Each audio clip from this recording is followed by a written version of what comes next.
ফুলকপি আলুর তরকারি, মুগ ডাল, পুরো একদম নিরামিষ।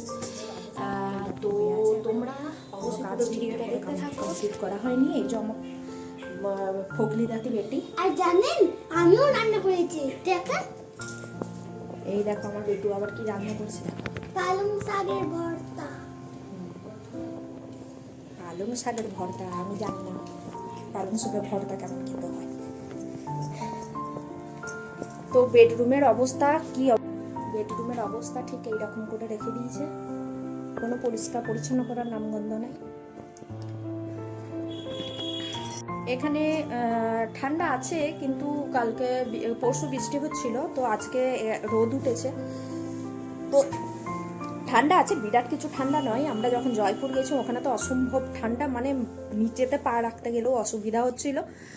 মানে 3টে করে মজা পরে থাকলেও, সক্স পরে থাকলেও মনে হচ্ছে যেন নিচ থেকে যেন কি একটা মানে বরফের উপর দিয়ে হাঁটছি, এমন অবস্থা হয়েছিল। এখানে আসার পর একটু সুকুন পাওয়া যাচ্ছে আর কি, শান্তি পাওয়া যাচ্ছে। তো এখনো আমার মানে আমার হাজব্যান্ড সকাল সকাল উঠে চান টান করে পুজো টুজো করে দিয়েছে। তো আমার এখনো অনেক কাজ বাকি আছে, লেট হয়ে যাচ্ছে বলে ওকে আমি বললাম তুমি একটু পুজোটা করে দাও। আর গেছো একটু বাজারে গেছে, মেয়েকে পড়াশোনা করালাম, রান্নাটা হচ্ছে, ডালটা সেদ্ধ করে রেখে দিয়েছি, এখন ওইটার পর ছকে নেব। ভাতটাও হয়ে গেছে, তারপরে আবার বাকি কাজগুলো সারতে হবে, ঠিক আছে? দেখো ডালটা হয়ে গেছে, এরপর ডালটা একটু সাঁতলে নেব। যেহেতু বললাম আজকে শনিবার নিরামিষ, তো একটু জিরে ফোড়ন দিয়ে সাঁতলে নেব।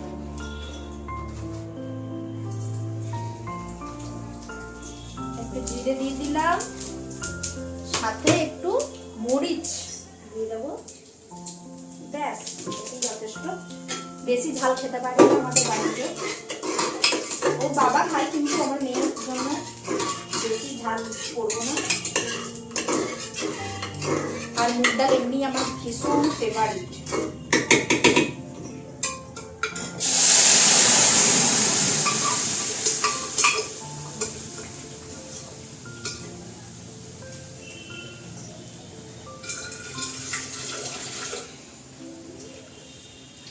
একটু মুগ ডালটা যদি না একটু বেশ মোটা মোটা করে করলে কি ভালো খেতে হয়, তাই না? খুব সুন্দর খেতে লাগে। তোমরা কিভাবে করো আমাকে কমেন্ট করবে, আমি তাহলে বাড়িতে ট্রাই করবো। আরও কিছু যদি ইনগ্রেডিয়েন্টস দিয়ে যদি বানানো যায় তাহলে অবশ্যই আমাকে কমেন্ট করবে, আমি সেইভাবে একদিন বানাবো।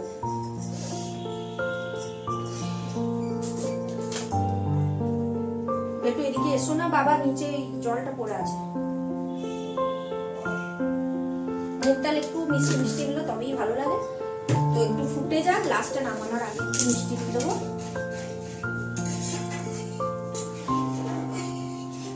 সামান্য, আমার হাজবেন্ড আবার বেশি মোটা ডাল পছন্দ করে না, ওর জন্য একটু পাতলা বানাবো।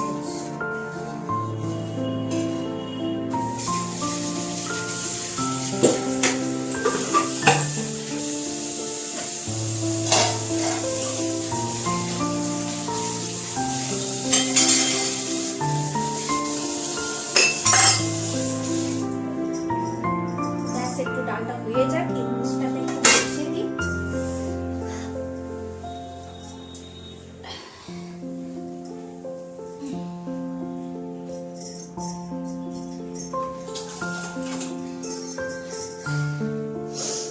অনেক বেলা হয়ে গেছে, 12টা প্রায় বেরিয়ে গেছে, কতক্ষণে কি করবো কিছু বুঝতে পারছি না। হে গাইস, ভিডিওটা এই পর্যন্তই, তো দেখা হবে আগামী ভিডিওতে।